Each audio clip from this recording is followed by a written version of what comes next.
Good evening. This is Soraya, the admin. I have made Madison and Brandon the co-host. Thank you, Soraya. It's Brandon.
Good evening, everyone.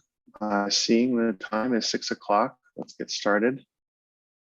I have a little blurb to read about the Zoom webinar. Thanks for joining our meeting tonight, being held via Zoom webinar. When I call for public comment, please use the raise/lower hand feature to let me know you wish to be recognized. Our host will allow you to talk and you'll need to unmute your mic. If you have joined us by phone today, you can raise and lower your hand by pressing the *9 and mute, and unmute by using *6. If you are participating by phone, I can call on you by reading the last 4 digits of your phone number. If you're participating by computer, I'll call the name that was listed when you entered our webinar. My name is Brandon Prinzing, and I'm the chair of the Design Review Board. I call this meeting to order on January 12th, 2022. Soraya, would you please help us call roll to determine if we have a quorum? Sure. Donald Briggs.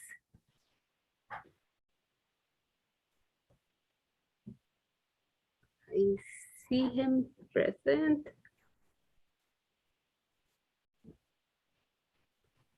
Might be having mic issues.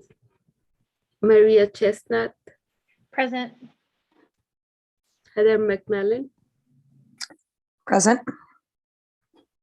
Brandon Prinsing, Present. Karen Slobot,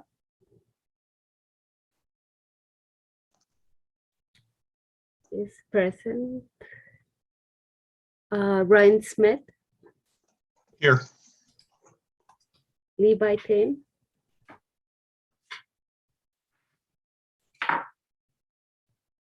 Yep, I'm Levi present. is present, and Brian Top. Present. We have a quorum. Thank you, Sarai. Agenda item number 3, approval of minutes. Everyone, please take a moment to review the minutes from our last board meeting. And does anyone have any corrections to the minutes from last time? I think the last time we met was September. Does anyone have any comments about the minutes from last time? I'll just pause there for a second.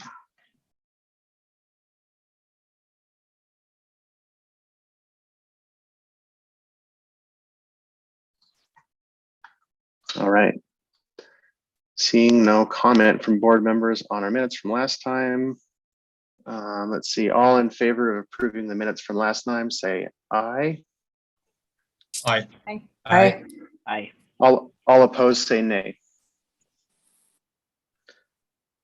Hearing all in favor, the minutes are approved from last meeting. Agenda item number 4, public comment. Are there any public comments about topics not on tonight's agenda?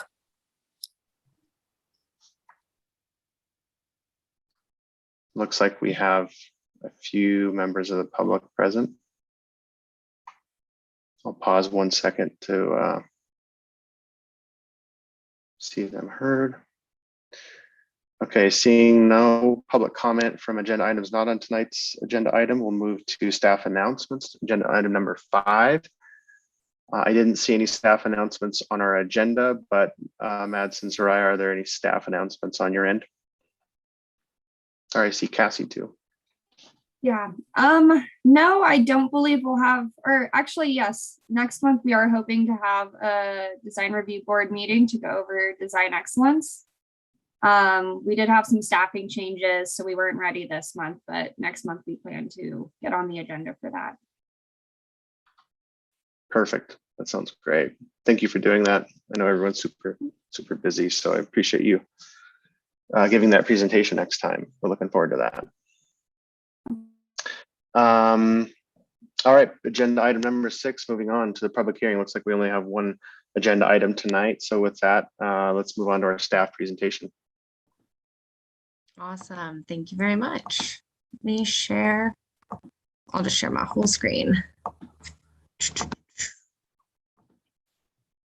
Awesome. Is this good for everyone viewing right now? Looks good. Awesome. Thanks, Brandon.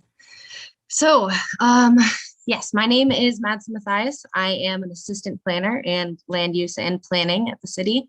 And I'm here to talk about alternative compliance for a multi-dwelling activity area. So Adam Hertz from Palazzo Properties has submitted a request for alternative compliance to the activity area requirements of Title 20 for his new multi-dwelling development. The Design Review Board is authorized to review and act on landscaping plans that are not in strict compliance with Title 20 landscaping requirements.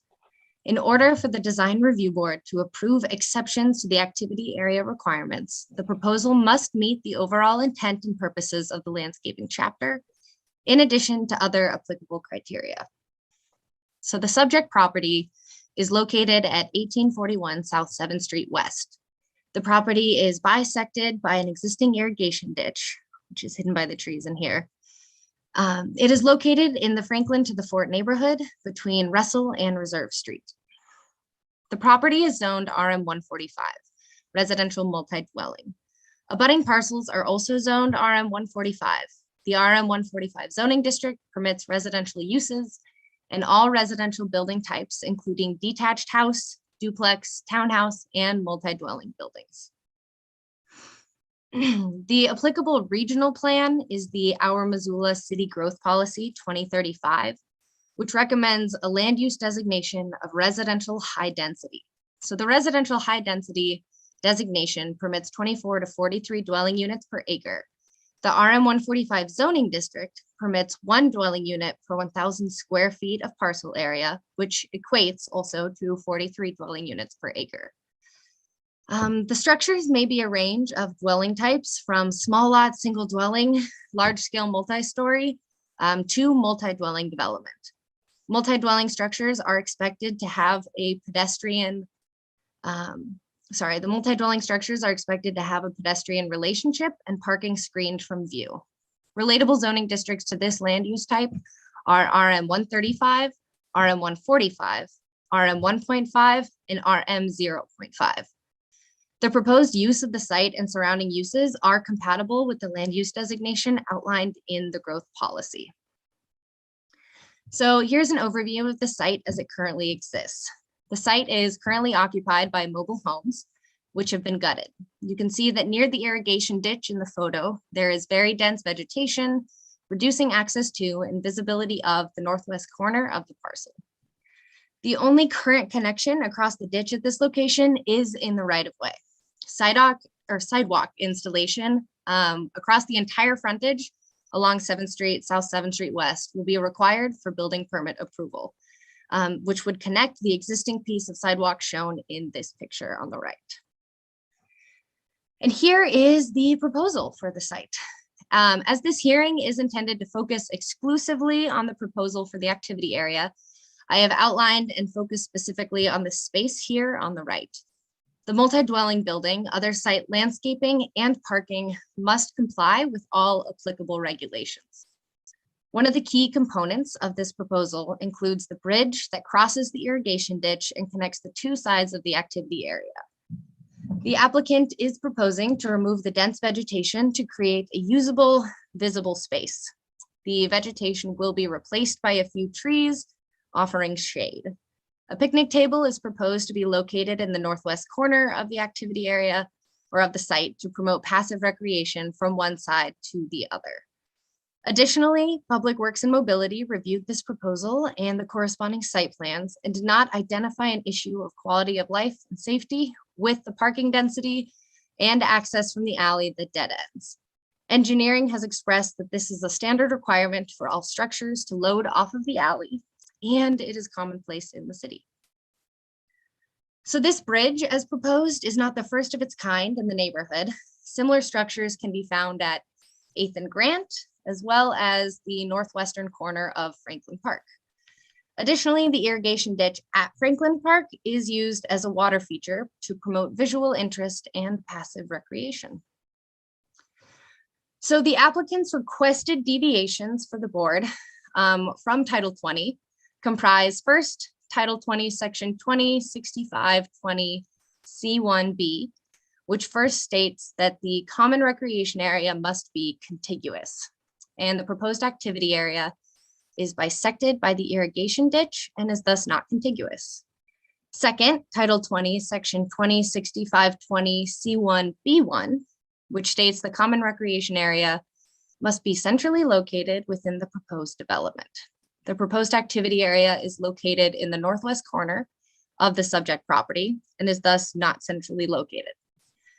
And third, Title 20, 206520 C1B3 states that the common recreation area must have a width that is no less than 40 feet and a length no more than 2 times the width. The proposed activity area, being bisected by the ditch, comprises 2 sections, each with a width of less than 40 feet.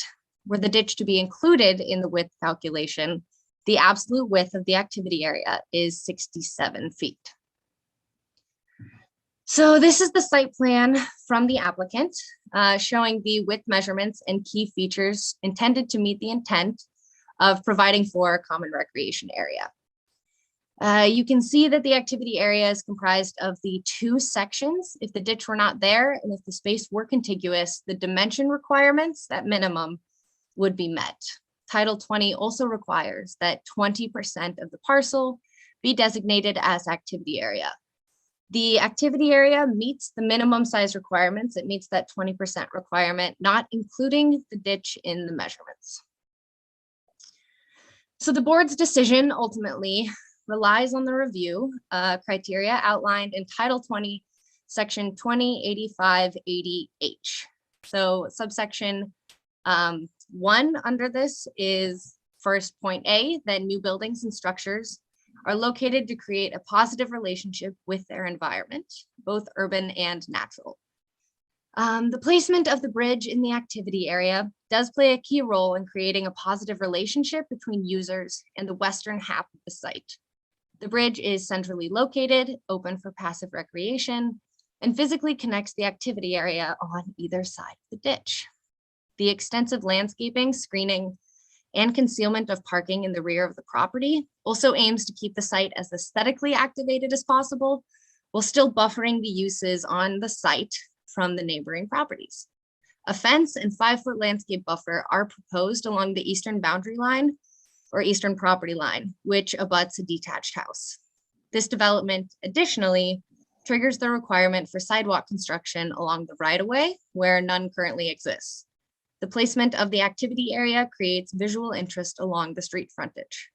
Point B, review criteria B, that the site design properly addresses building orientation, open space, light, sun exposure, views, and protection of natural features. So the building location in relation to the activity area allows for southern and western sun to reach the activity area. Shade trees are provided in the activity area to mitigate heat and evaporation from the irrigation ditch. The ditch being kept open is being daylit as a water feature, and other open space that's not counted for the activity area requirement is provided around the property. So point review criteria C, that buildings and structures, and uses are compatible with adjacent properties and uses in terms of physical design elements, such as volume and mass management, building materials, color, open space design, screening, and any design elements considered important by the design review board.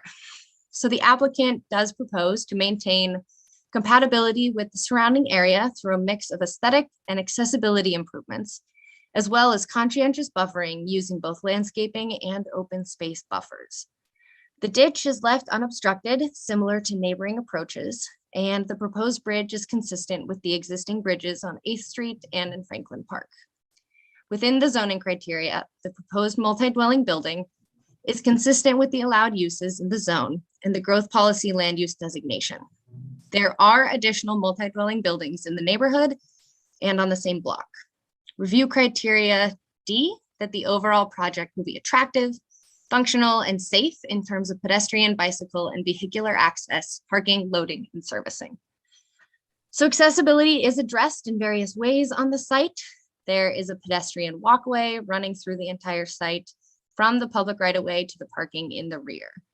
The parking being located in the rear protects the pedestrian environment by eliminating the need for curb cuts, avoids conflict with the activity area, and enables for the streetscape to be activated by architecture and landscaping rather than being engrossed by concrete lots. The parking additionally does not conflict with the bicycle access from the street to the bicycle parking located more centrally on the site. And the bridge additionally will be fitted with railings to enable safe crossing for all users. So the second set of review criteria under section 208580H2, points A and B are identifying that the project must do as good or better job of meeting the overall intent of the subject regulations and the zoning ordinance as a whole than with strict compliance with the standard from which relief is sought, being the landscaping intent. And point B will result in a project design that is good as or better than with strict compliance with the standard from which relief is sought. So the purposes of the landscaping chapter are to enhance livability by planting and conserving trees, mitigating possible adverse impacts of higher intensity land uses located adjacent to lower intensity land uses, protecting water quality, improving air quality, and mitigating heat by providing shade, improving pedestrian areas, enhancing the quality and appearance of a site, and reducing noise and glare. So for these review criteria, the project meets the intent of the landscaping requirements outlined in Title 20 by mitigating heat and water evaporation by providing shade, enhancing pedestrian areas, enhancing the quality and the appearance of the site, and buffering through a landscape buffer the surrounding properties from noise and site disturbances. The required activity area percentage is met, and it is accessible from several points on the property. By incorporating the ditch as a feature for passive recreation, it is activated, attractive, and best utilizes the non-irrigated space on the subject property. So staff recommends that the Missoula Design Review Board approve the request for exceptions to Title 20, Section 2065-20 C1B. The common recreation area must be contiguous.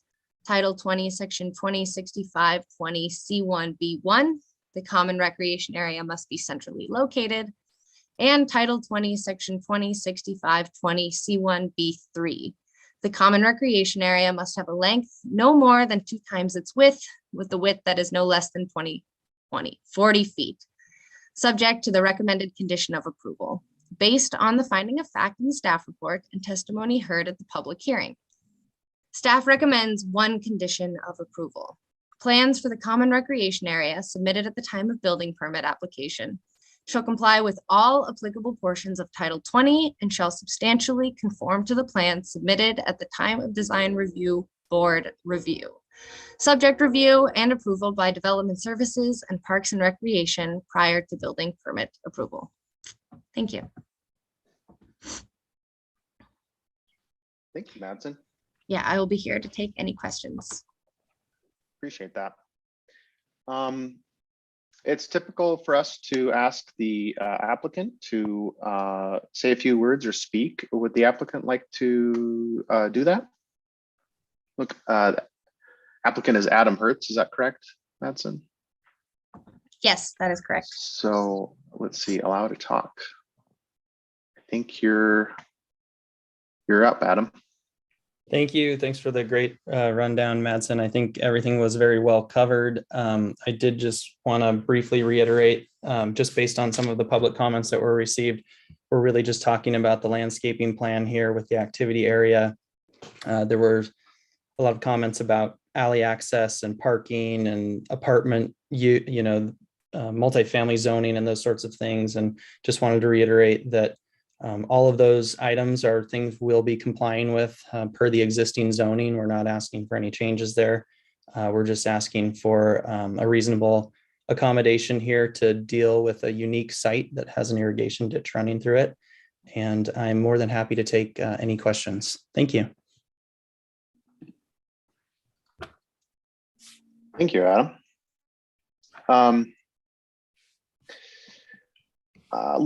It looks like Matt Larson or Matt's Larson has their hand raised. Would you like to speak? Or is that a mistake? Oh.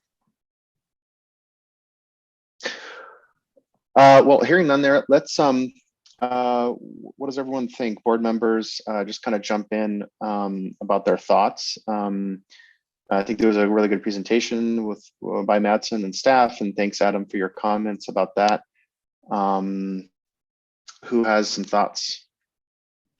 Ryan, Levi, Donald? Just one moment before the discussion. I think we do have a couple hands raised in the attendees box. So there may be some public comment. Let's go to Rochelle. Sorry if that's how you pronounce your name, Rochelle. It is. It's Rochelle Wilson. Oh, thanks. Thank you. Yeah, and go ahead. Good evening, everyone. And thank you for the opportunity to speak about this request for deviation from the requirements.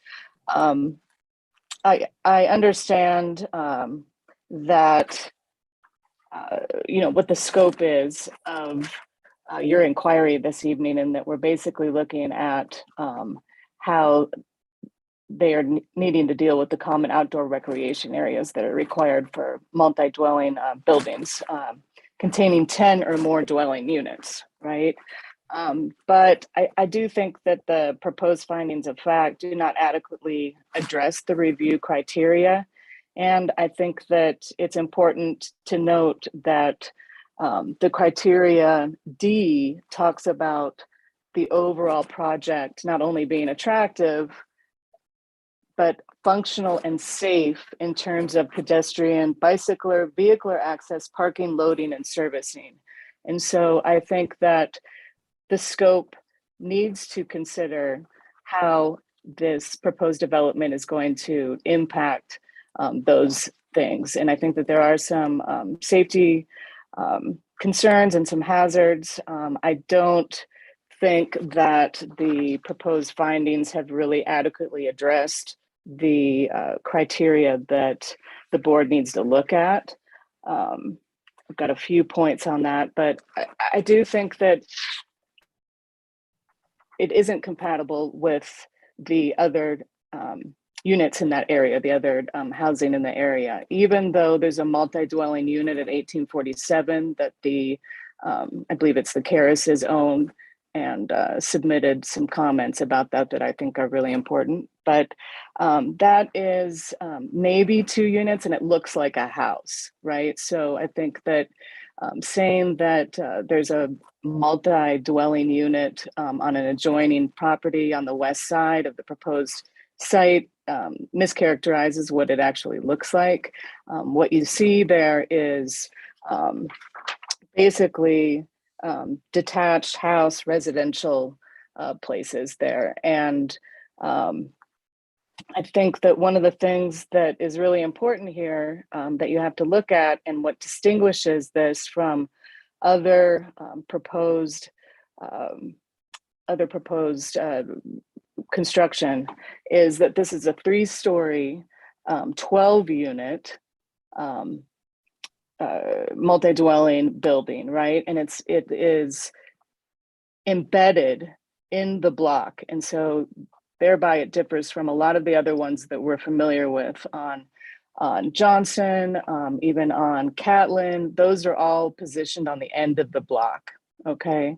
And what is different here is not only is it embedded in the block, but we've got a dead end alley, okay? Nowhere in this do I see anything that addresses the fact that the access to this development is through a dead end alley. So let's talk about that alley. That alley is narrow, it is unpaved, it is unplowed, it has numerous driveways and parking areas, and the people that use that, it's quite congested. And typically people have to back out into that area.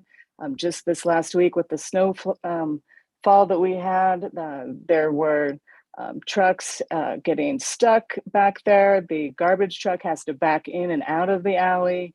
It is already very congested, and I do not see how the criteria that you're looking at in terms of safety and functioning can be addressed with this 12-spot parking lot. It also is going to deal with a lot of run over parking into the area on 7th Street and Grant. There's no room for that either. I do see what's missing here is the contribution of the new fire chief. And I would think it's important to see how some of these utility and other service providers, police, fire, are going to function because it's already a problem for those residents who are using that area. I did also want to note that the bridge, this pedestrian bridge, I see that the Missoula Irrigation District has a hold harmless and indemnification clause there for any damages that result from the bridge, its design, its construction, its maintenance. But that might address the Missoula Irrigation District, but I think that the city is also looking at liability here. If you look in the staff report, it speaks to the dangerous condition created by that by that irrigation ditch on page 10, numerous places. And this construction is encouraging use on the west side of that bridge. Yes, there will be a bridge and it might have barriers on the side of that bridge, but there is use in that bridge underneath it. There's kids that go there. It fills up with water. It is encouraging kids to go to an area that's unsafe. And that is kind of a pathway through Grant that many kids take to go to Franklin School there. And I think that it's a dangerous condition. And I don't think that the report adequately addresses the review criteria that the design review board has to consider. And so based upon that, I would strongly advocate for the denial of the alternative compliance request. Thank you, Rochelle. I really appreciate that. That was well said. And before I forget to mention this, I personally have read all the public comments myself, and I'm sure that all the board members have done so as well. So everyone that was submitted to public comment, we all understood and read. So a lot of what you said, we already read through, but thank you for that. What about Mats Larson? Do you want to speak? You have your hand raised as well.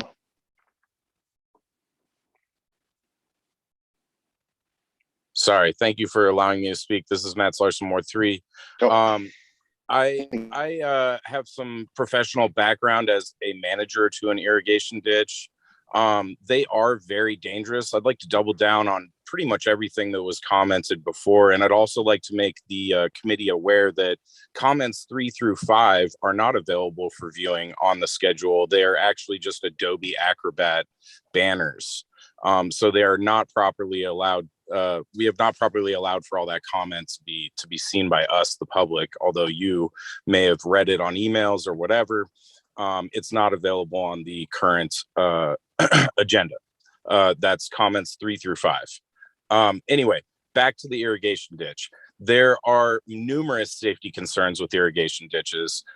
Children are often playing with irrigation ditches that I walk in the Lolo area, which are off of Lolo Creek.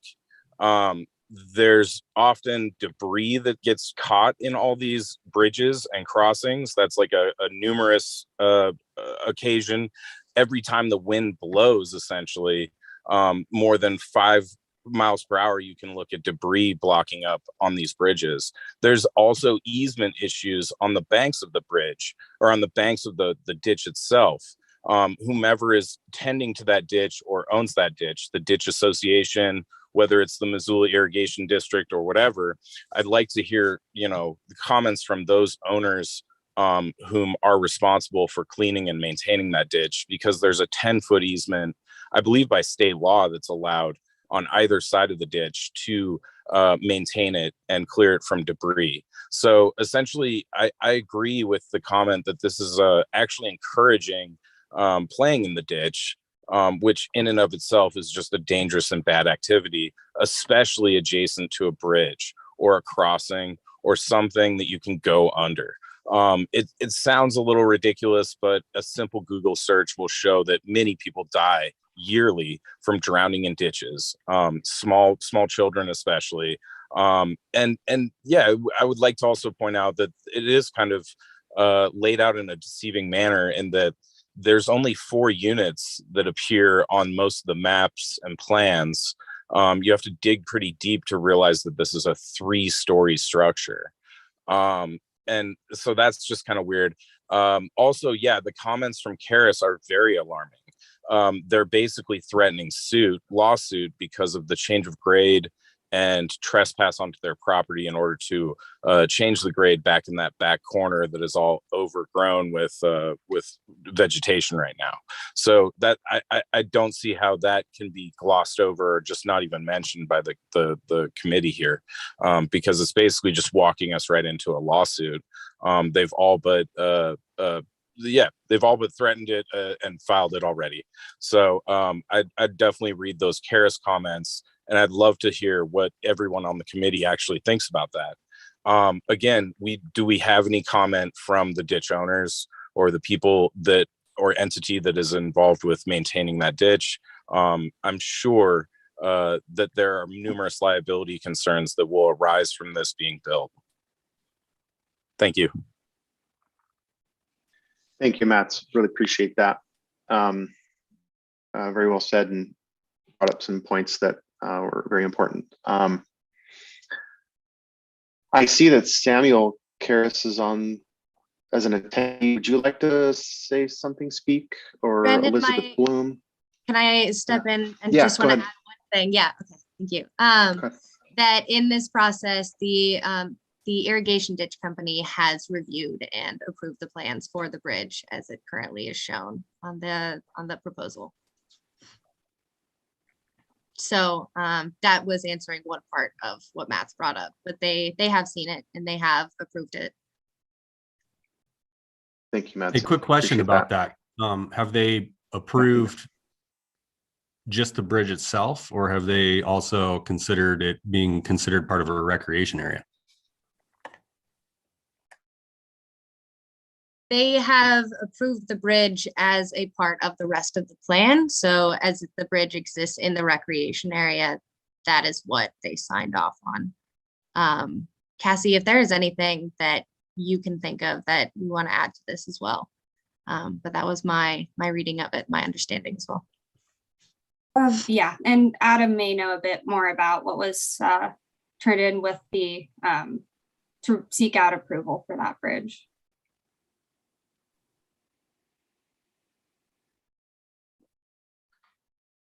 Thank you, Cassie. Before the board members have discussion about this item, is there any more public comment, anything anyone else wants to say from the attendees before we, and this won't be your only time to speak, but I want to give you a chance now.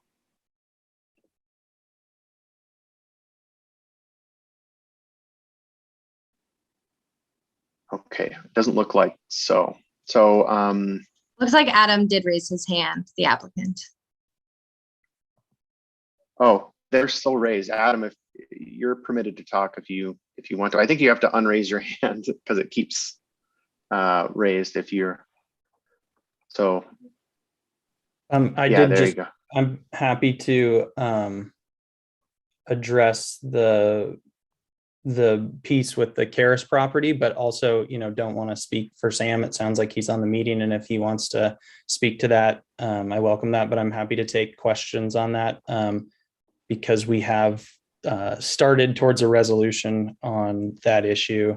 There was some confusion about where property lines were and ownership, and I'm trying to work with Sam to get a easement in place so that his tenants can use some area that has historically been used by them, but is actually on our property.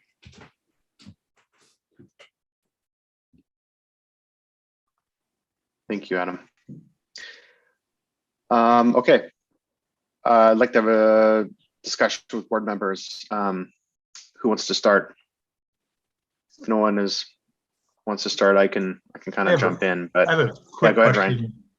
For Adam. So this easement, would that go into what on the site plan is shown as the required recreation area associated with the development? We do believe that if Mr. Karis were to file a suit and seek a prescriptive easement, he would likely be able to get a prescriptive easement for that area. It's just the small area west of the ditch. And so I've offered to relocate his fence or build a new fence, put a gate in it so that his tenants would be able to access that portion of the recreation area if they wished to do so. We don't have anything in writing. That's just a discussion that we had the other day, and we're working towards a resolution on that still. I guess I'm wondering, is that going to eliminate that portion of the required open space and recreation area though? No, it would just be an easement. So that would still exist. It would still be our property and used by the tenants in this apartment building, but we would be giving he and his tenants permission through an easement to also access that Okay. area. And again, that's a proposal. It's not in writing. And if he wishes to add anything to the conversation, or if he's changed his mind since then, or, you know, if anything's changed, certainly not trying to speak on his behalf.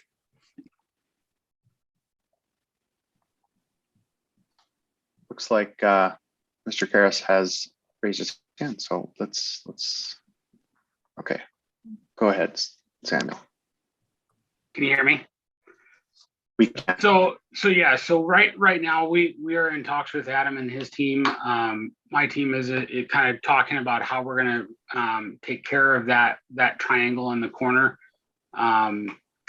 So at this point, you know, we're in discussion on how to kind of deal with that.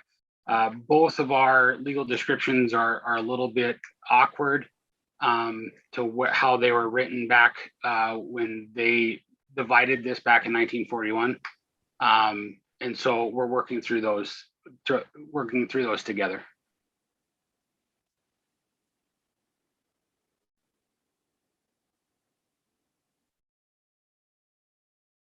Great.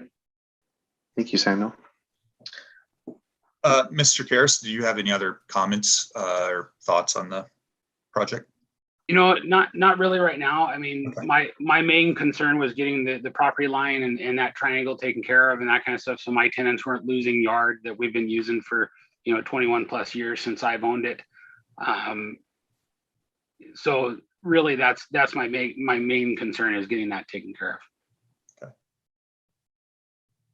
Thank you. I'm wondering, how do you feel about the trees being removed along the irrigation ditch? You know, that's been an issue for a long time. You know, we've never really taken care of them unless they fell down and that kind of stuff. You know, I always believed that there was a 10-foot easement there on the ditch, you know, and I was hoping that eventually those were going to be taken care of by the ditch company or by whoever is supposed to maintain those. Mm-hmm. And so removal of those, that's not a big concern for me, especially if we're going to plant something different or whatever.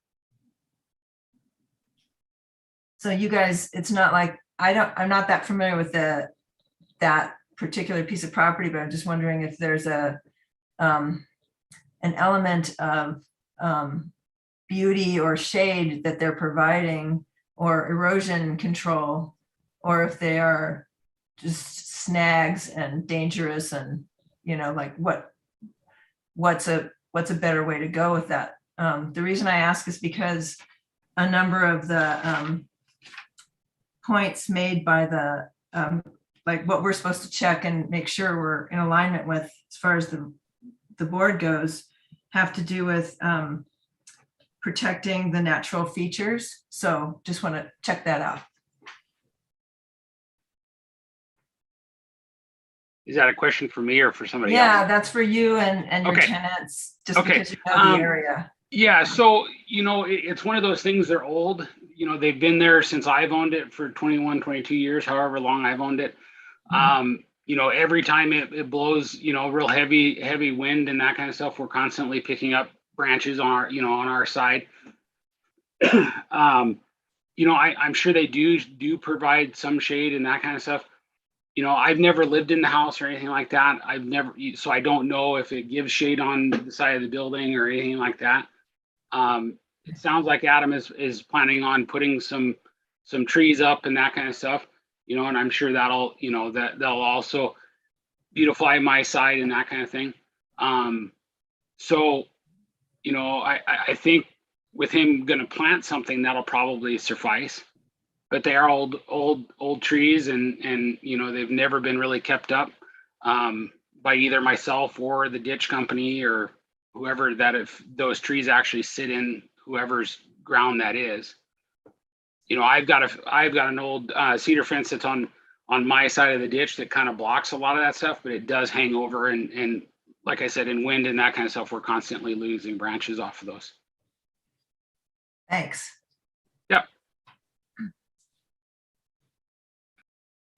I can make a few clarifying points. Well, I do think there is natural value to the vegetation for trees with diameter breast height of 6 inches or greater. In Title 20, our zoning code, those are required if you're removing them to be reviewed by Parks and Rec, the urban forester. And if they are still going to be removed, then they must be replaced with a tree. Let me just read this. Tree replacement by one or more trees with a total combined diameter breast height that is equal to the ones removed. So that'll need to be investigated when they're going to tear out vegetation. Additionally, from my experiences in the past working with the ditch company as well, they do like to see reduced vegetation along the ditch just so that leaves and muck and things coming off of those plants aren't falling in the ditch and clogging up paths or drainage pipes, which requires them to go in and do more maintenance of those infrastructure pieces.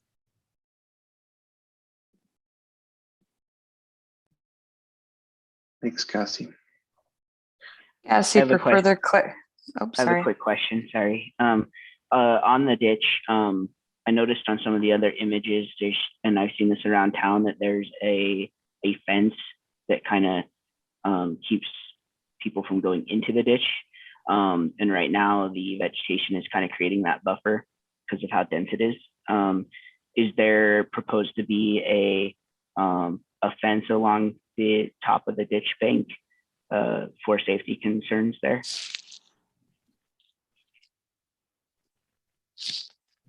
That is not a current part of the proposal or the site plan, but it is certainly an option.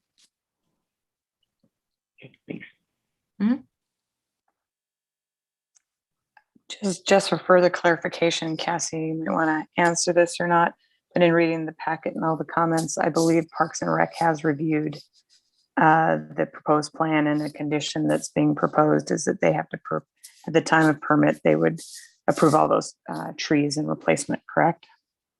Correct. Yeah, Parks and Rec will be reviewing this. Our code requires that Parks and Rec sign off on any activity area at a multi-dwelling project. And in addition to that, we had Neil Miner of the Parks Department in the conversations from the very beginning and had him do pre-review of this project. Great, thanks.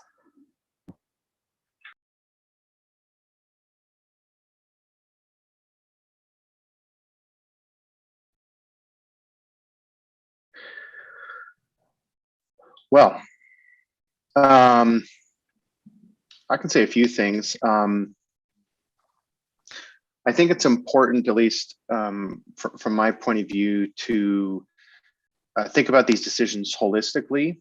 And the city staff and the city of Missoula, they have to make very objective decisions that follow the letter of the law, the code, look at the zoning and say, does it apply or does it not apply? And I think the role here in the design review board is we offer a little more subjective point of view, where there's an opinion to be made. And although I definitely agree that what we're looking at is just this recreation area, but I can't help as an architect look at the project as a whole, because it all has an impact. And I personally really feel for the residents and feel for the neighbors and feel for the public comments because of the size and scale, because of I'm going to be quite frank, because of the design. Urban infill projects, in my opinion, should be very sensitive to their neighbors and how they impact the overall. And I'm just going to be flat out blunt. I don't think this project does a very good job of that. And although I do think it's coming very close to meeting the letter of the zoning code, I will say the zoning code, it's like most codes, it's not perfect, and it's an ever evolving document, right? So the fact that it might come close to meeting it, but doesn't quite get there, doesn't mean it's necessarily a successful project for X, Y, and Z reasons. And so with the applicant's proposal here, I'm looking at the exterior elevations, I'm looking at the size and scale of the building, I'm looking at how it sites on the property. Yes, it's a very difficult piece of property. Yes, there's a ditch through it, X, Y, and Z. But I just feel, and I'm having a conversation with board members because there's some very talented other members here on the call today. But I look at this building and I wouldn't necessarily want to live there. And I think there's a conversation that we need to have as a community in Missoula about what we want this city to look like. And I think that's the role this design review board should take. And I look at this project and I'm a little bit skeptical, to be truthful. And I understand that we need housing, we need infill. I'm not opposed to urban infill projects. I think done successfully, there's some very interesting parts about it. But a 3-story building with X amount, whatever, 12 units, whatever in here, I'm looking at the elevations and it looks pretty rough. And so I think it's our role as a design review board to have those honest conversations about the architecture, because it does have an impact. I wonder what other members have to say about that.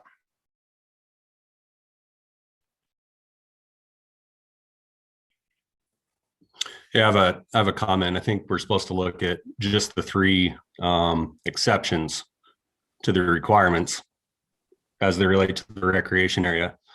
And during the staff presentation, I think that there was some conditions that had to be met in order for those exceptions to be taken. And they were to have the development do as good or better job of meeting the intent than strict compliance. And so if the requirements are a contiguous, centrally located recreation area, I think there's advantages in that. You can imagine kids and pets playing in that, people using it. And if you split it in half by an irrigation ditch and were to consider that irrigation ditch is in fact part of this recreation area, I think the previous callers and members of the public had some good concerns that there's some real concerns with that. So I'd like to hear a little bit from the applicant on how this proposal is better than strict compliance. And the second part of it is there anything that would prevent the site from being reconfigured where you could achieve strict compliance? I think what we're seeing right now is it's a very difficult site and you're trying to max it out for maximum development. But if you were to, there are no requirements to maximize development. So if you were to go with a less dense development, would you be able to have that area set aside to have strict compliance?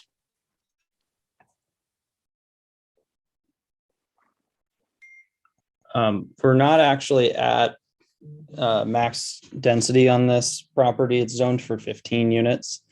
We've looked at several different configurations, one of which is putting the apartment building close to the irrigation ditch, which I think presents a lot more problems than any kind of alternative compliance. I guess the other option that might be possible, I didn't look at it because it's so cost prohibitive and I think it doesn't fit with neighborhood character, is that we're not at our maximum building height. And so we could go 4 stories. I think we could even go 5 stories maybe, which would free up more space and probably allow some kind of configuration that doesn't require this sort of ditch crossing. But based on the comments I've heard from the neighborhood, I'm fairly certain they don't want to see a 4 or 5 story building there. A lot of the concerns that were brought up, such as alley access, are city requirements. I mean, I'd be more than happy to have the access come directly off of 7th Street. That's not allowed per city zoning, as I understand it. So some of those things are just, our hands are tied on them.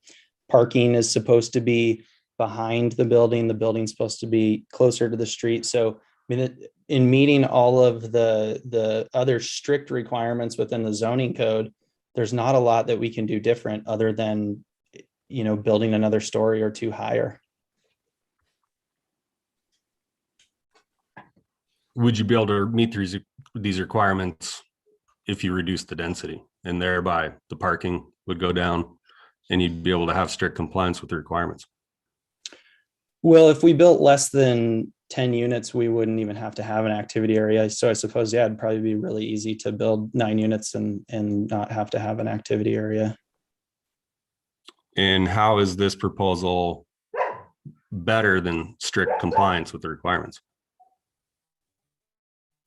Well, I mean, we sat down with Parks and Rec and we sat down with the planners and we came up with what we thought was a really nice amenity. So, there's parks in the area where people can go and throw a football or play catch with their dog or whatever the case is. And so we've got a little bit of active area here where people can do that.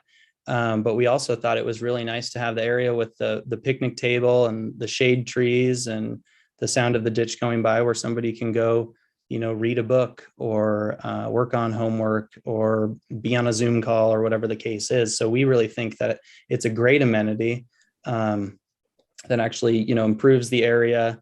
I know there's a lot of concerns with the way that the trees are overgrown there. So, I think it's actually a very nice amenity and better than strict compliance. But of course, that's your guys' call to make.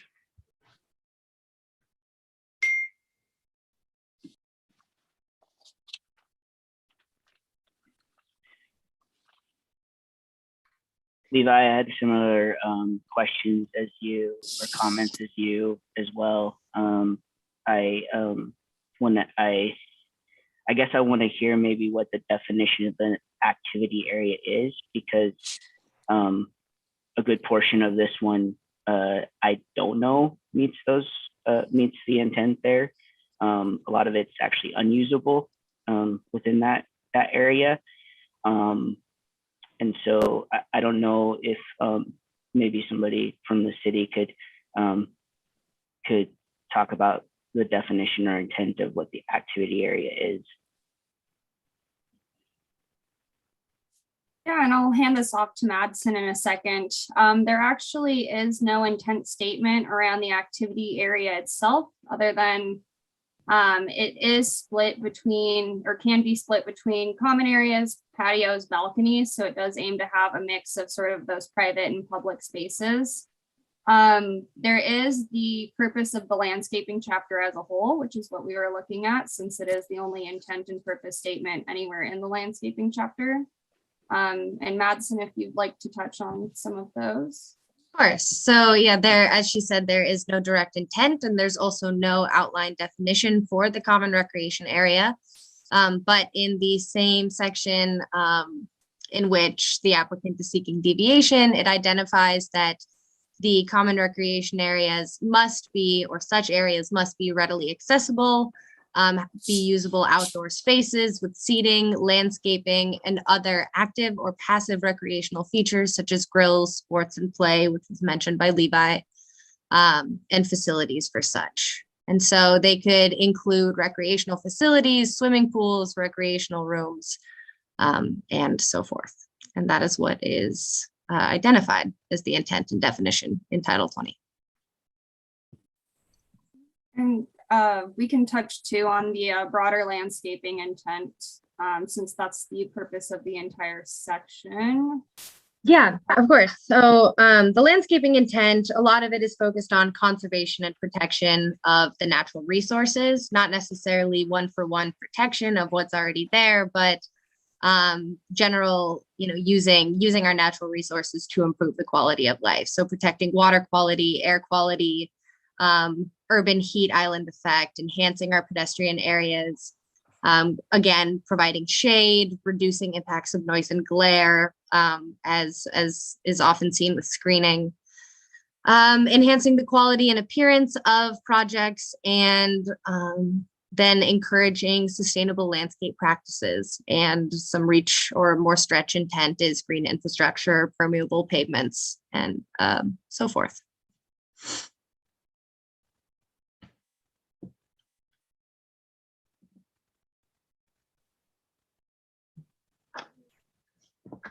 I just want to make a quick comment of, I think it was Adam that said this about the irrigation ditch being an amenity. I lived off of Wyoming Street for a few years, and I can attest to that. There's fish that seasonally are in those ditches, and although I do hear the safety concerns, I'm not an expert in that fashion. I do think a waterway, even though it be seasonal, is a is an asset and is something that children of an appropriate age can enjoy safely. And so I just wanted to make that comment, is that I know from firsthand experience taking my young kids to, I know it's an artificial thing, it's not a real stream, but there is a certain quality to it that I feel would be an amenity.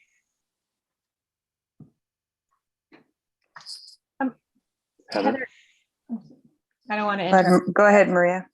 I think that, you know, Brandon, in many ways, as I look through the plans, I mean, I approach it from a different perspective, and in not addressing the kind of design of the building itself.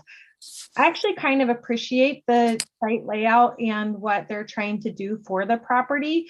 You know, the mission of the city is to create more density, especially in this area, and they're doing that.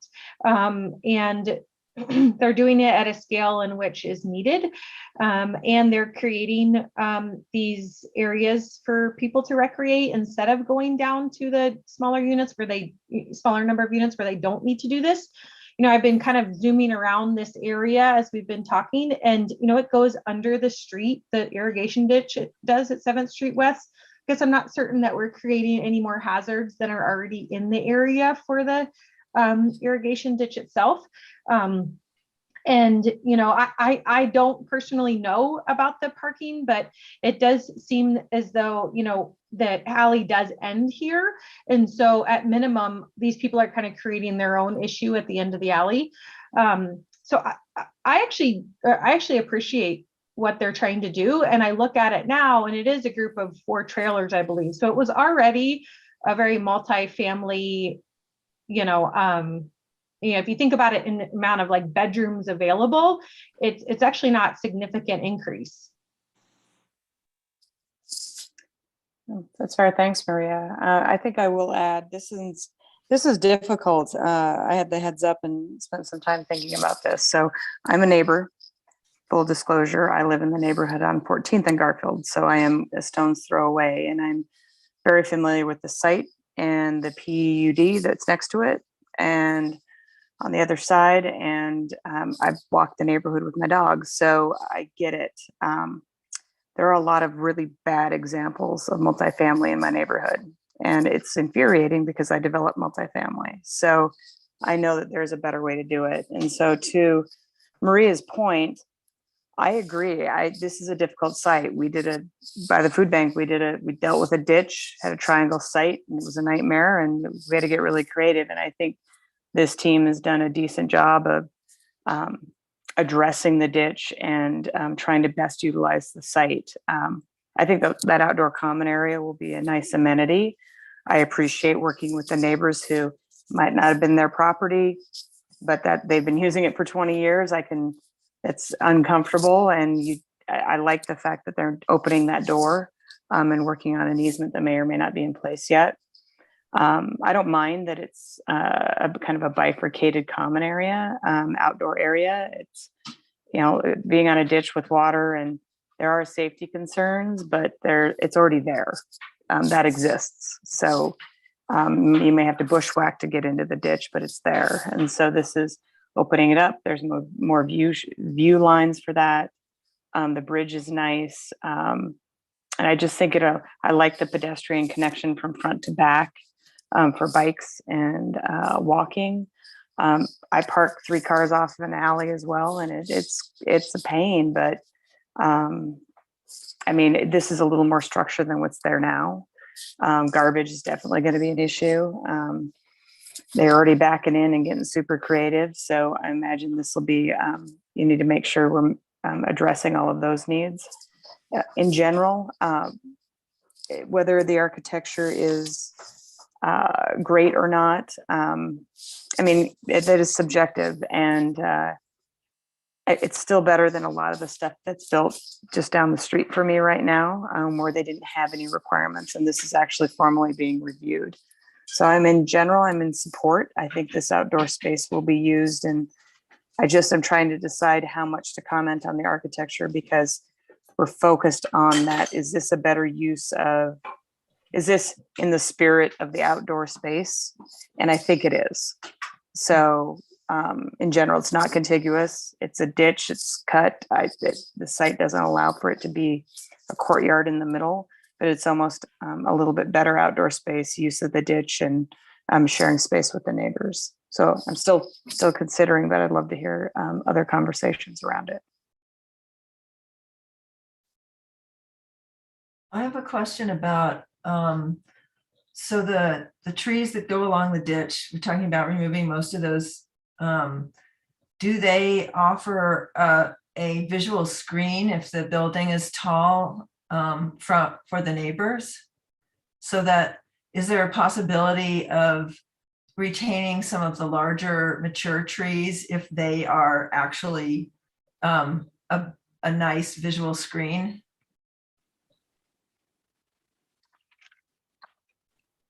I assume that question's for me, and I'm happy to retain as many trees as we can, as long as they're healthy and safe. And we're certainly going to work with the folks at the city of Missoula. I think rely on them to tell us what they'd like to see removed and what they wouldn't. And so we're certainly not just going to show up and clear cut the place. I mean, if they're an amenity, and they're an amenity that's been growing for dozens and dozens of years, we certainly don't just want to, whack them down haphazardly. Yeah, okay. The reason that I keep bringing back the trees is that this was such a hot summer, and Missoula is going to get hotter, and the concept of the urban heat island effect, mature trees, it takes a long time to get there. We want to, if we have some that are great, we don't need to throw the baby out with the bathwater. Maybe we want to clear a bunch of the undergrowth and so on, but possibly there's a way to work with the landscape stuff, folks at the city to kind of protect some if that is helpful for the community. So that's one thing. The other thing is the illustration that we saw, to be able to comment on the landscaping for this project. It doesn't really show the landscaping, it just shows the bridge for the most part. I think it might be handy in the future to have the proposals have a little bit more detail if that is what we're looking at. So that we can say, yes, we approve this, we see that you've got various things in place. This way we're just kind of guessing and going off of, a little bit of a promise. Can I share my screen with the original site plan on it from my presentation? Yeah. Okay, perfect. And It might be that I didn't get it. I actually didn't get the packet of for this. That you guys. There was this more detailed one, Karen, in some of those attachments on the site. So good question. Yeah. I don't know if it's because I'm an alternate, but I didn't get any of this package, and I haven't gotten other packages that if they've come to you guys. Sounds like there may have been issues with uploading a bunch of different things, including the public comment. So we can make sure that gets to you for sure. Yeah, regarding that, it worked for me. I don't know if it worked for everyone else, but if you clicked on the link and then said open in Adobe Acrobat, you kind of have to do 2 clicks to open the public comment. So I, in fact, did see all the comments if you were to just click on that separate step. So yeah, I'll check. Thank you. It's interesting because, sorry, Brandon. Oh, no, go ahead, Priya. So it's interesting because if we, Karen's comment about, do the trees kind of provide like a visual buffer to the neighbors, you're actually you're pretty far, you're 50 plus feet from that neighbor, but because of, the breakup of the common space and the building being shoved up against or put up against the east property line, they're very close. Really, it's the east neighbor that's going to visually be and shadow and blocking that's going to probably suffer the most from this. But they're if they were to reconfigure the space based on the contiguous requirements, that's potentially something they could avoid, but they're also not asking for a setback that isn't allowable. So kind of a double-edged piece there, just to point it out. Yeah.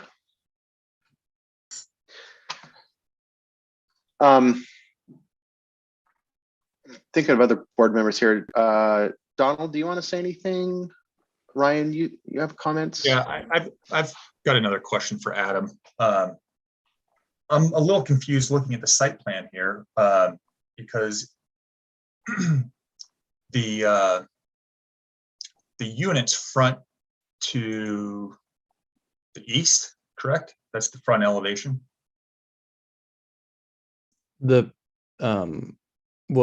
I guess the front elevation, like where you'd enter the units, would be facing west.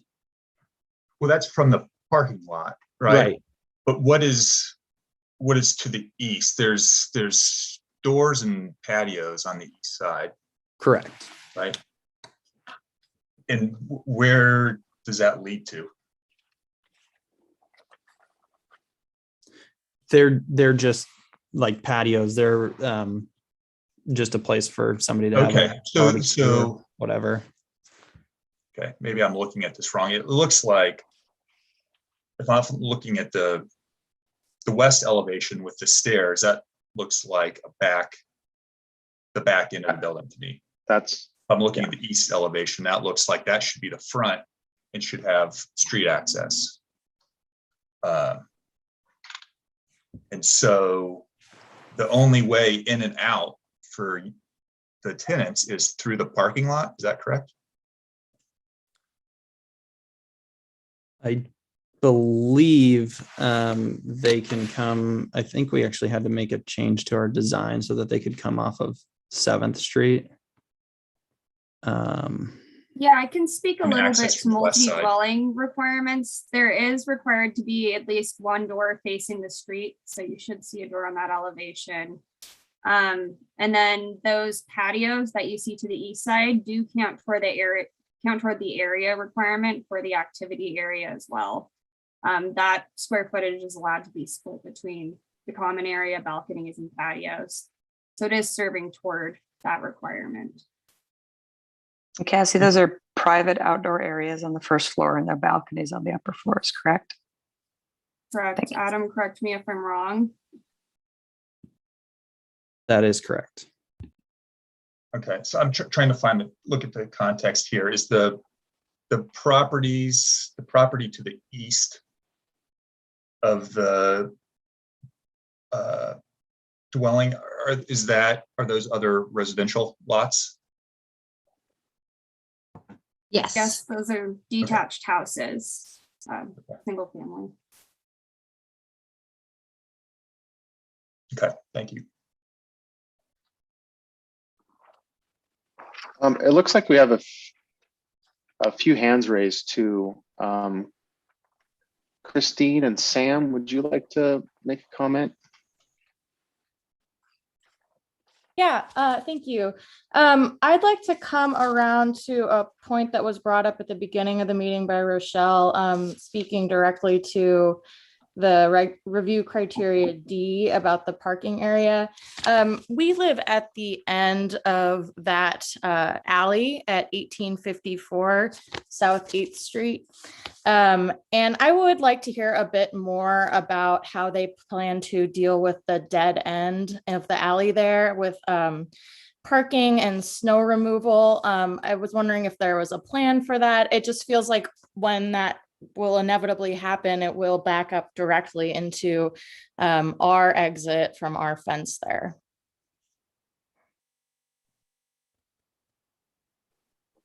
Are you referring to the removal of snow in their parking lot or to removal of snow in the alleyway by the city? Both. Both? Yes.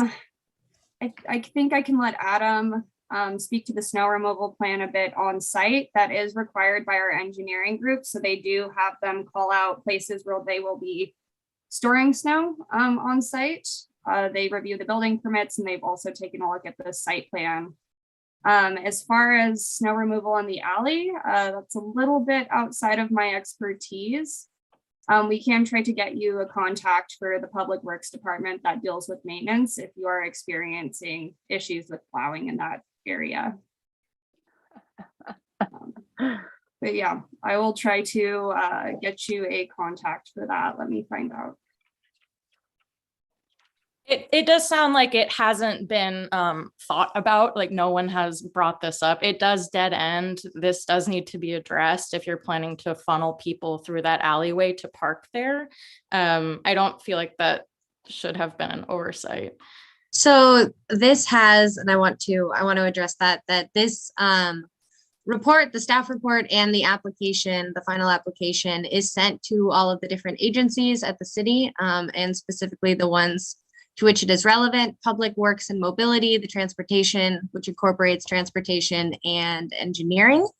They have provided comment on this. Engineering has. Transportation did not find a reason to comment because it is within the municipal code that all new approaches, all new driveways, all new access to parking will be off of alleys. It is the standard procedure, and there are many different examples that I've been given by engineering of multi-dwelling buildings, all located on the same block that all access off of the alley, some of them having dead ends in on their blocks as well. So that's the standard approach that the city takes. Real quick while we keep going, do I have the ability to share my screen? There we go.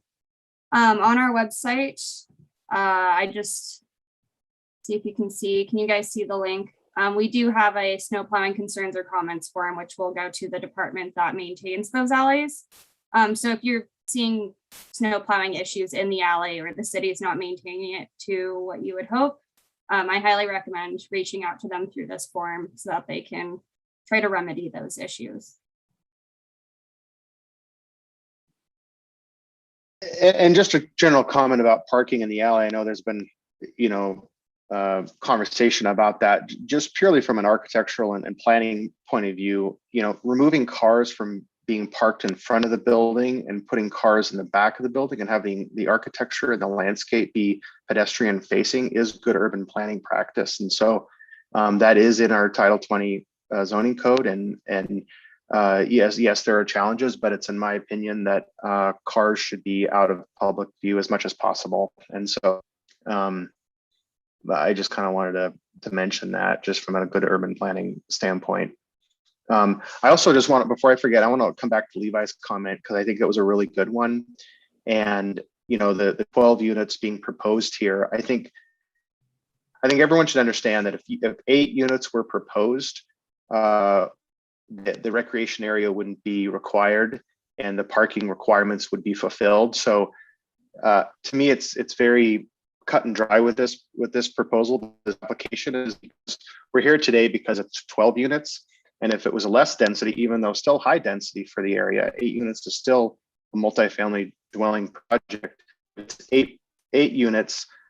There's less parking, there's less asphalt area. The recreation is not required, and it goes through without, it goes through staff approval. So that's personally where kind of I keep coming back to is just the conversation about density in the city, and is it, how much is too much density, and just have a conversation about that, because I think Levi's is on point with that. Brandon, that's where I keep coming back to as well. It's the regulation is written to provide this activity area, recreation area, once you're above a certain amount of units, and it's also related to the density of the property itself and the size of the property. And so to me, that is something that I'm also kind of hung up on, as far as like what we're making an exception because it's 12 units. What's to say that we did make an exception that's 15 units, and so that I'm also agree that that's a good point, that it's kind of written to help control the density issue to some degree there. Donald, I want to hear from you. What do you think?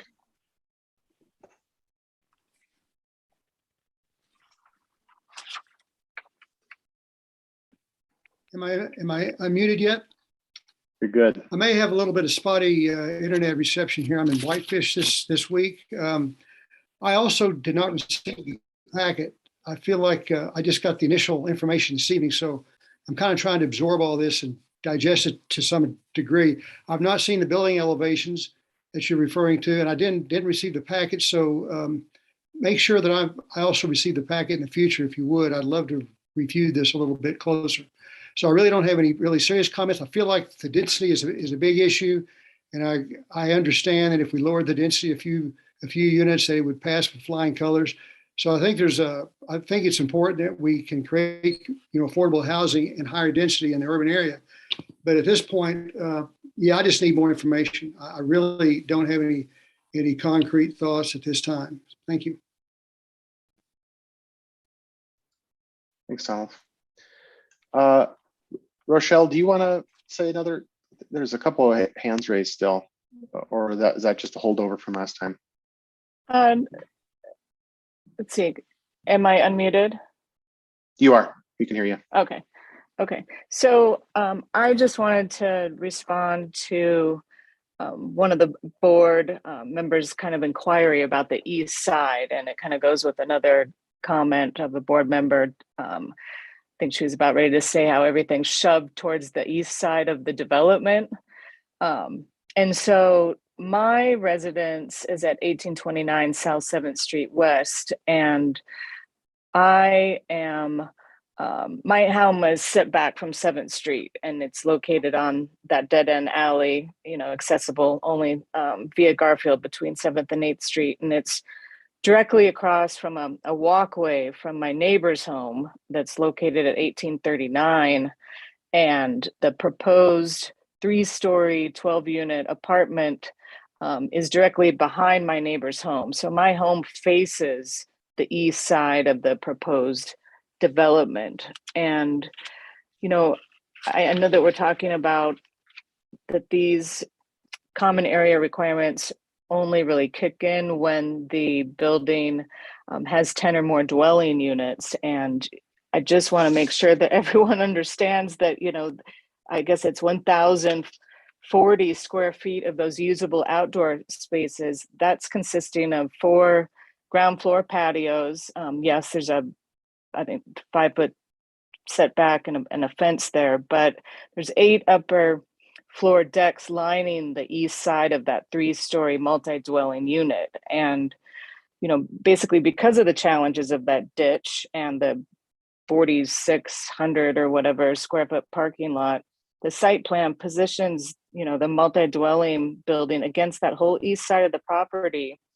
And, there's no less than 24 windows in all of those, 6-foot deep balconies. Those are all looming down on us of especially, I guess, my house. And because the front of my house faces the east side of the proposed development. So, I know that we're talking a lot about the west side and trees and things like that.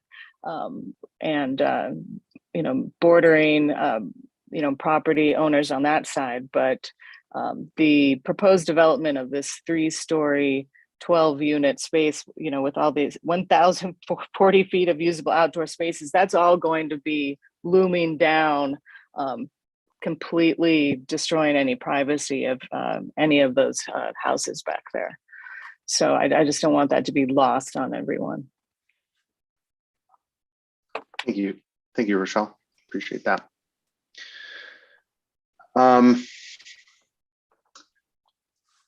Let's see, other conversation with board members. Any other thoughts, questions, concerns? Brandon, I know that you said that we are allowed a little bit of more freedom than staff on this, but I really, for clarification purposes, I'm unsure that we can speak to the things other than the 3 exceptions. I mean, we don't get a vote on design standards this time, do we? In that sense, I mean, I just want to be really clear about what our boundaries are. it's a good question. The applicant is coming before the board for an exception to the zoning code. And I think in times in the past, more particularly with signs, we have considered other factors in regards to approval or not. And although I agree, it's down to those 3 or 4 items, but I can't help but look at this as a whole project and consider it holistically. Now, does that decision come down to yeah or nay? I don't know, but you know, I do also have reservations, you know, about the contiguous space and the bridge itself, and other considerations too. So I think this is a platform too to talk about design, even though it might not apply. I think it's absolutely in our right to talk about architecture, because that's I mean, we are the design review board. So I think if this was a project that maybe did a few other things with the site that I would kind of prefer, say for instance 8 units rather than 12 and parking, I think that subjective nature could persuade certain people to consider the applicant's request. And so it is kind of a gray line that we've always walked. But interested to hear what staff, you know, if we're just as a board we're rubber stamping what staff recommend, then really what's the purpose of this board? And so we have to make that subjective call, because that's kind of what we're here for, right? Is that we're not staff have to follow the exact language of the code. We have to interpret that, come up with an opinion on whether it fits the criteria or not, and that's our subjective role that we play. Yeah, and I can comment a little bit on that. Part of the reason they are asking for exceptions is due to the location and the way the site is laid out. I think it is appropriate to definitely look at the site as a whole and where things are positioned within that, because that does affect the activity area. I would advise generally against maybe conditioning things on the building facade, especially without looking into what's required by Title 20, just because we have looked at that facade for compliance with our codes. But I think siding is definitely part of this review.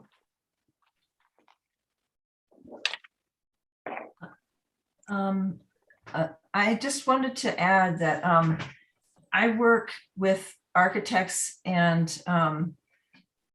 do projects usually with the developers mostly in California, in Davis, Berkeley, LA, Ventura. And the way that the design review boards work there is different than the way ours does.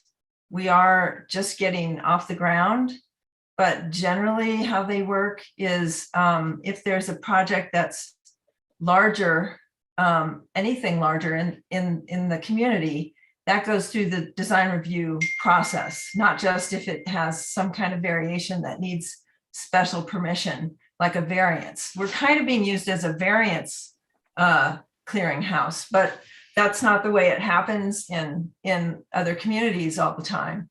And it makes sense for us to start slow because we're getting our feet under us as we go. But it will ultimately having opportunities to talk about what the zones are, and then even give suggestions to the city council or and then that would go to the zoning to you guys in the planning services to make changes. For example, in this case, it's a mobile home court that's being removed, and that means that low income housing is being removed. And so do we want to ultimately have something in place for mobile home replacement that's part of our zoning that includes some kind of affordable housing aspect. That might be something that we would bring up as these various issues come to the fore, because we're turning from a town into a city. So these are going to keep coming up for us. So it might make sense to think about what our protocol, or like how, if we see something, we see a sort of red flag, or we see a possibility for a good piece of additional zoning or overlay, then we could suggest that and have sort of a way for that to, for maybe this one we say, okay, we give it permission, but in the future, we want to suggest this is the protocol that we use, or, this gets examined more. So I think because of our transitional nature, where the city's at right now, there might be an opportunity for us to do that. I was on the planning board before, and I've been on other boards, and it seems like that's what we could be good at, is kind of seeing things before they become a problem. Like, for example, the big tower that's going to be built where the Missoulian is, that's going to get a lot of pushback from the community, and there might be opportunities for us to help the city make that transition and see things before they become a big event. Thank you, Karen. That'd be a good conversation to continue after this this public hearing at the end, when we kind of converse as a board here. So what does everyone think? Would anyone be courageous enough to put a motion on the floor, or other comments? Maria? I do have one more comment. We've talked a lot about the contiguous space. Actually, the thing that alarms me the most is that it's not centrally located. I think the contiguous space one, it's somewhat particular to site because of the ditch. And I see that it's not centrally located because the site is weird, but that seems to be pretty, in the city, in them wanting to have it be, a certain way in which these are laid out, that centrally located seems to be a pretty big piece of, how they want sites in residents to interact. And so it does cause me concern, and I'm not certain, what to do with that concern at this point, as far as what could happen in this design. But that's probably the biggest one for me that could potentially cause trickle effects down the line as well. If I may, I would like to comment on that. Part of, and my understanding with the central location of the recreation area is meeting the landscaping intent for accessibility for all people. And not only are there different and multiple ways to access the recreation area from the site, but in the staff report, we identified that the farthest distance, or the distance from the unit farthest from the common recreation area to the recreation area, is only 60 feet. So that is the farthest that anyone is from this activity space. Thank you. And Maria, I don't know if this solves the issue or not. I guess I look at it as, while I agree, it's about making spaces accessible, approachable, and to create community. This site is unique with the ditch, but also the fact that neighbors are talking about creating a common space that they share. That addresses a lot of that community connection piece in my mind, but that doesn't mean it solves all of the concern. Just kind of pointing out that it is maybe coming out of an area of concern, but you're creating community connection that way as well.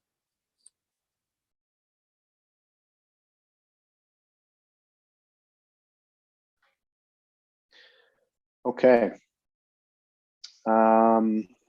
Anyone else? Last parting thoughts from board members? Any ideas on where we want to go with this? A motion? Help me out here. I can share the motion if that would be helpful. I would like to add one more thing real quick. Sorry. I think the definition of contiguous is important here too. Touching or connected through an unbroken sequence is one definition there. I think whether or not we consider the bridging element as something that creates it as contiguous as well is another way to approach it, or also thinking of the ditch as if it is, in fact, if we do think that that is actually an amenity type of space to the open space as a whole, then that is also part of that consideration. So just thinking out loud, as far as if you had a nice stream on your property or something like that, you would consider that as part of your unbroken space, I would say. And in this case, because it's a man-made ditch that runs through, that bisects it, where we consider it a little differently. So just wanted to bring that up as part of the conversation. Thanks, Brian. Appreciate that. Anything else? Madsen, do you want to restate the recommended motion? Would that be fair? Yeah, I can restate it and I can share it so that we can all be on the same page. So staff recommends that the Missoula Design Review Board approve the request for exceptions to Title 20, Section 206520C1B. The common recreation area must be contiguous. Title 20, Section 206520C1B1. The common recreation area must be centrally located. And Title 20, Section 206520C1B3. The common recreation area must have a length no more than 2 times its width, with a width that is no less than 40 feet, subject to the recommended condition of approval based on the findings of fact in the staff report and testimony heard at the public hearing. And staff recommends the following conditions. Plans for the common recreation area must be submitted at the time of building permit application, shall comply with all applicable portions of Title 20, and shall substantially conform to the plan submitted at the time of Design Review Board review, subject to review and approval by Development Services and Parks and Recreation prior to building permit approval. Thank you. Do any members have any conditions, additional conditions to the recommended motion and conditions?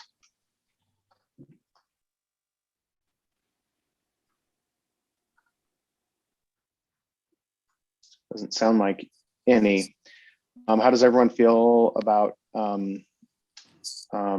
roll call vote on the recommended motion? I think we should probably go there, Brendan. Yeah. Okay, Soraya, would you help us with a roll call vote on the recommended motion provided by staff? Sure.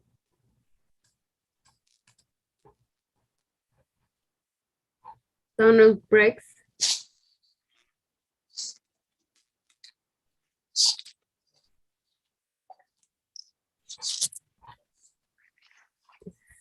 Is Donald absent? Donald just spoke. He's on mute. Sorry, I didn't hear him. What's his award? I'm going to exempt myself from voting because I have several concerns. I don't have all the information in hand, so I'm not gonna yay or nay it. I'm just going to exempt myself from voting. I'm sorry. To abstain? Do we still have a quorum? You should. Yes, or it's a quorum. Yes, we have a quorum. Maria Chestnut? Yes. Heather McMillan?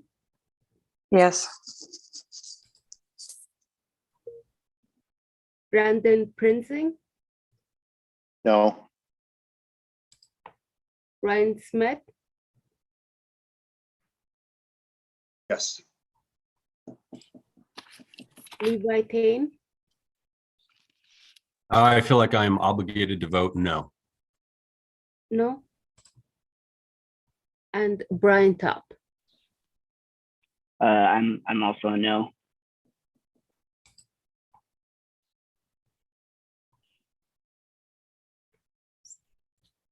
Who moved and who seconded the motion? We didn't second the motion. Okay.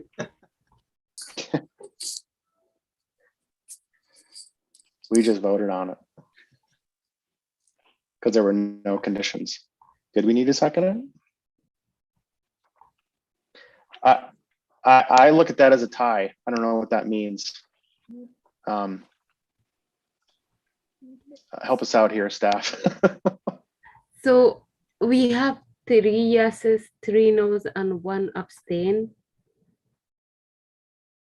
Yeah. And I think I'm not sure. I will have to check the bylaws if that means it's approved, but it's not the majority. I do have a question. If Donald is abstaining, does Karen vote?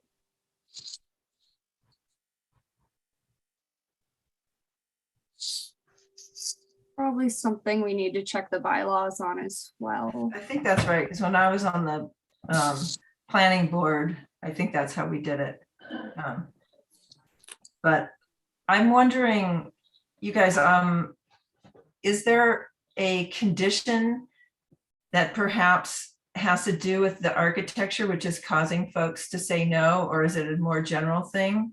Or, I mean, more other things? Because perhaps we could say what the conditions are that would help the developer have a better idea of how to get a yes from us.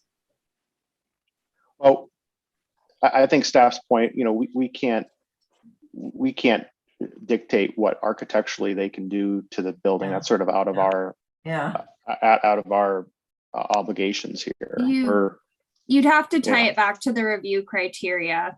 Okay. If you can make the case back to the review criteria, then it could be on the table. Just making sure you get that connection. Okay. So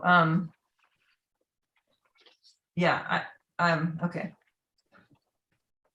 So you sorry, guys are you checking the bylaws now about whether Karen can vote? Yes, I am. Okay, thank you.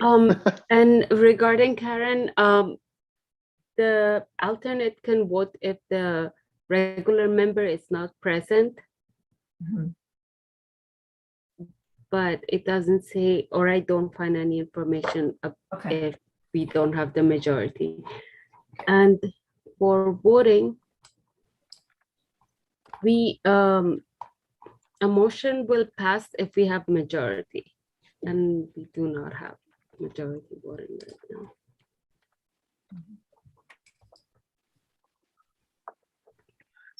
Not pass.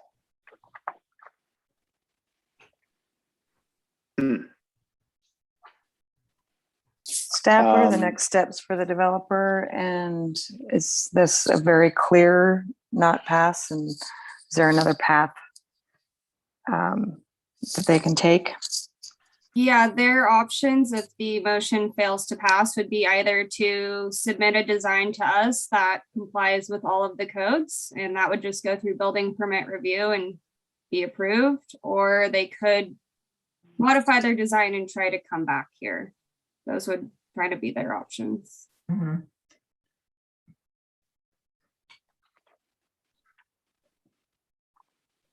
Is there any guidance we would want to give the applicant to where they may want to come back through? Because I'm may be wrong, but I'm not sensing that it's the open space that's the issue.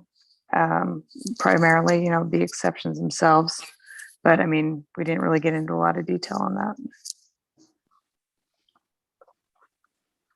From my perspective, the reason for the no vote is that we're being asked to approve a project that has demonstrated that it doesn't meet the requirements. And we heard from the applicant that there may be ways to redesign the site that would meet those requirements.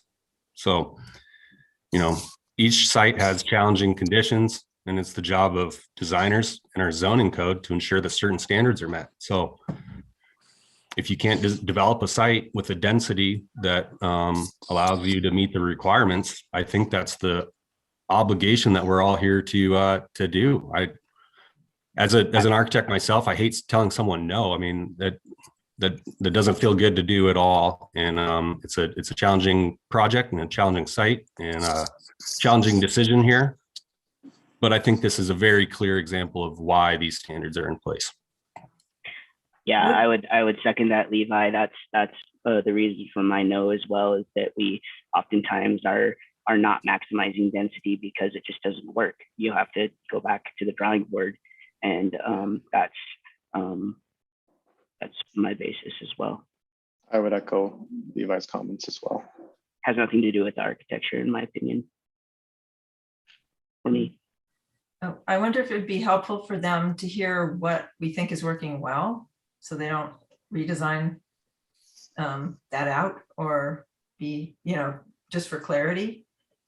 And I'd like to say that I think that the community park aspect of it, with the bridge creating and the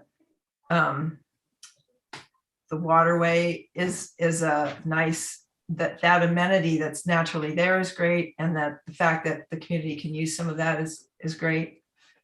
It does look like it might be a nice space. So. Well, I can say from my perspective, I had a lot of concerns about this, but the common area wasn't really the big concern, and that's why I voted yes. I don't think this is the appropriate site for this development. I also am in favor of density, but the units should be facing the street with pedestrian access and then loaded vehicular from the alley, instead of sideways through the lot with balconies looking at neighbors, and with the side of the building fronting the street. So I think this should be on, it's not the right lot for this project, but like I said, the common area is like the least of my concerns about this, and I don't see a problem with the way the common area addresses the deviations. So that's why I voted yes. My similar as Ryan, the common areas are not my concern. I actually like the community engagement component of it, and kind of embracing that and making it accessible to others. So it's more, I mean, that would be why I voted yes as well. So.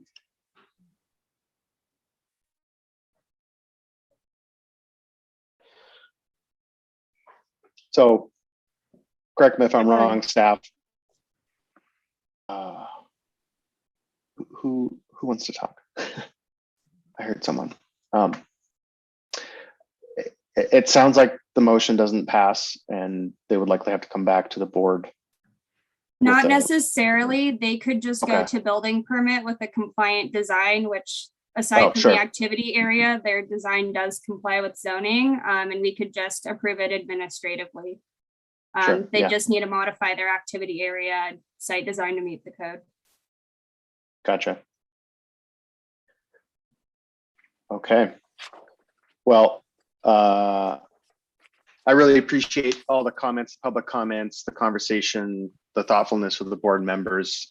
This was a really tough call, and yeah, these things are never easy. So appreciate your time, and good luck with your project. There's a lot of great things about it. So we'll probably move to the next agenda item then. Let's see. Agenda item number 7 and 8, old and new business. I didn't see any items on the agenda for that, but does staff have any old business or new business? Seeing none, let's move to agenda number 9. Comments from board members, general conversation before we wrap up tonight. Any parting thoughts? I know, Karen, you had some thoughts earlier about the role of the board, and I think hopefully next month, Mary and staff will have a chance and opportunity to enlighten us kind of on the role, the better role we might play in the conversation with the built environment in the city. And so, I think from my point of view, I think we need to exercise a little bit of patience with staff. We're all very busy this time of year, and with our real jobs, we're all a volunteer board. We're not paid to do this. We volunteer our time. The staff are certainly busy with projects coming in and out on their end. So, if they don't come next month, let's be patient. It will happen, and we'll just keep in conversation with staff, and so I'm looking forward to that. So, Karen, do you have any other thoughts regarding that? No, just that I thought everybody's comments about this project were very thoughtful, and appreciate what you said, Brandon, about the architecture and in general. Thanks to everybody. Thanks. Yeah, no. Yeah, Brandon, I guess I'd echo that. I have mixed feelings about tonight because I'm not sure we were trained enough to do what we did, in the sense, and that's no reflection on staff. I know that we're going to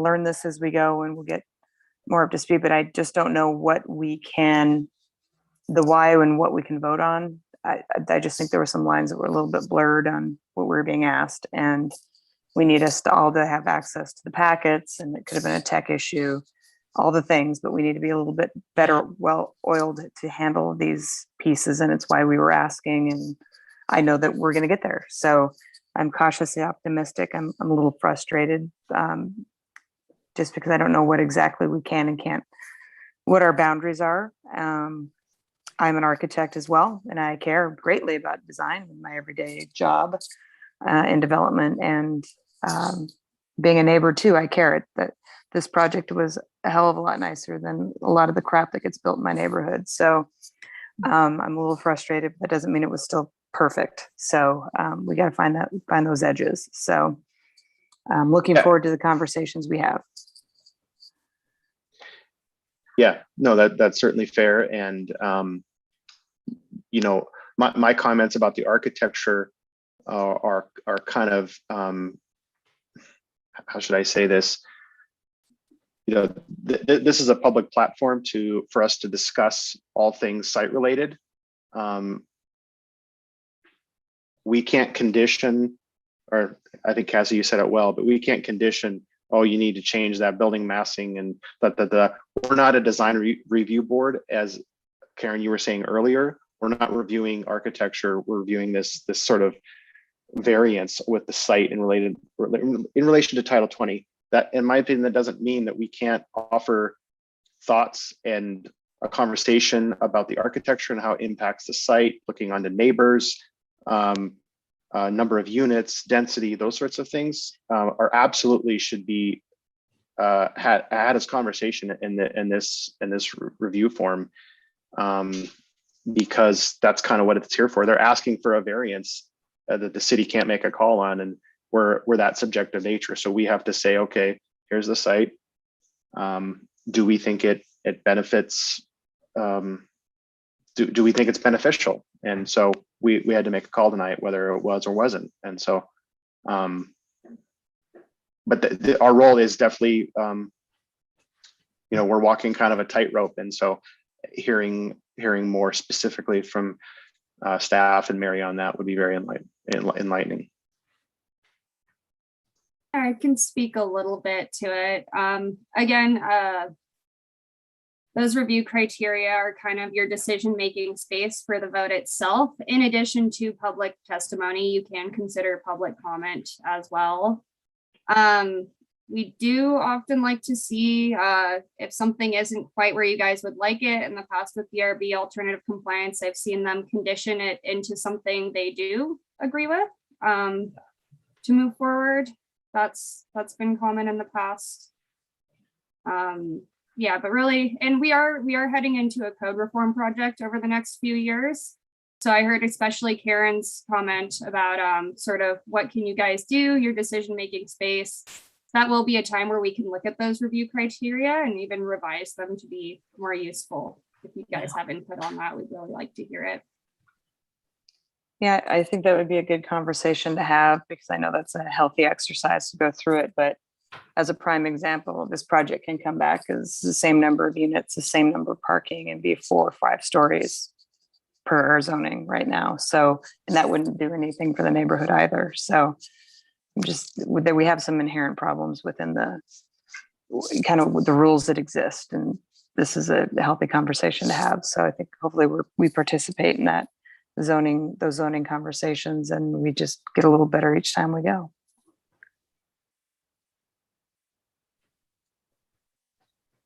Great. Well, any last parting comments, thoughts from everyone, anyone? I just would like to say, yes, I think that the urban infill projects are by far one of the most difficult projects that I've worked on personally, and meeting the letter of the zoning code is difficult because there's instances where I believe that there are some discrepancies in what the intent is as far as the overall development world, or what the city is looking to have happen versus what's actually written into the code. And this is an example of it. And to me, I felt like hands are tied a little bit there in that regard. I think it's a good project overall. It's just that was the stickler, right? And if it was written differently, not a problem, you know. So that's something that I've struggled with the zoning code in general.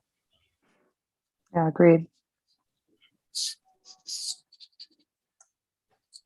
Yeah, absolutely. Thanks, Brian. Well, if there's nothing else, we'll move to adjournment. That concludes the design review board for January 12th, 2022. Thank you, everyone. Really appreciate it. Appreciate everyone's time. Thanks, you guys. Thank you. Thank you. Thanks, Brian. Thanks. Everybody. Thanks, everyone.